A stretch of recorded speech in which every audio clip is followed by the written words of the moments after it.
we are going to teach you guys how to shade. There's 3 different latex that you can practice on. These are all available on Amazon.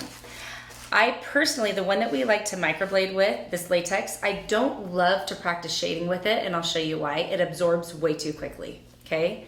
The next two you can get, they're more of the silicone based. These are my favorite ones. I like the thicker one actually. I think it feels most like skin.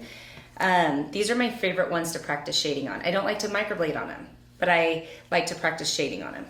And I'll show you why. I'll demonstrate on each of these and you can kind of see the difference. So there's 2 different inks that you can work on clients with or you can practice with, right? So the 2 lines that I use here are LI Pigments and Permablend. So LI Pigments is more of an iron oxide based. It's a thicker consistency.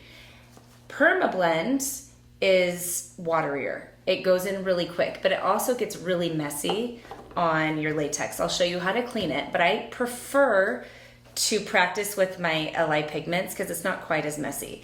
If this feels too thick to suck up into your single needle barrel, then you can use a tiny bit of Soft FX. You can do this while working on a client too. Tiny bit, just a drop or 2. If you use too much, you're gonna dilute it, and you don't wanna dilute it. You want full strength pigment. So I'm just gonna take and put 2 drops into here, and that'll help it so that it'll suck up into my machine a little bit easier. It'll suck up into the machine good with a 3 round, but a single needle, it's such a tiny opening, it doesn't suck in quite as easy. So you can just take that, mix it in, and that'll make it easier for you. You're gonna turn your machine on. You're gonna suck up your pigment. So I just fill my cartridge up about halfway. Then I like to turn it off and just clean off any excess that I have. And if you're using a wipey, that's fine, but make sure you use a dry tissue once in a while because the liquid from the wipey is gonna get into your cartridge and it's gonna make it spill out and dilute it way too much. So make sure you use a dry tissue as well.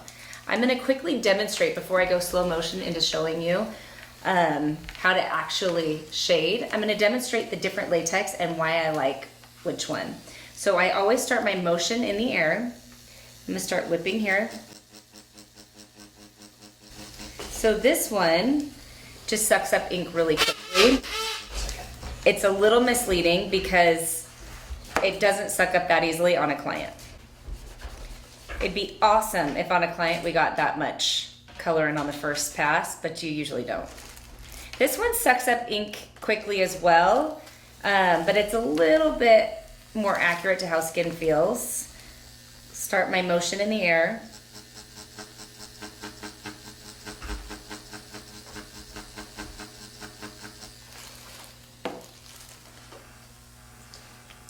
Now, my favorite one to work with, this one you have to work a little bit harder. So if you're really light-handed, it's gonna get frustrating, but I feel like it's the best one for my students to work on to really learn how to shade. It's this thicker one. And I feel like this one, if you've got perfect pressure, it's really easy. But if you're super light-handed, you're gonna wipe off and be like, I don't see anything there. So this one just makes you work a little bit harder for it. You can see the difference. See how it's a little bit lighter than the rest? And this one sucks it up way too quick. So I don't love practicing, if you're at home, you're practicing, I don't love practicing shading on this type of latex, too easy. These are my 2 that I like. They're more silicone based. And I like actually the thicker one. It's from iTattoo. I just feel like it's more realistic.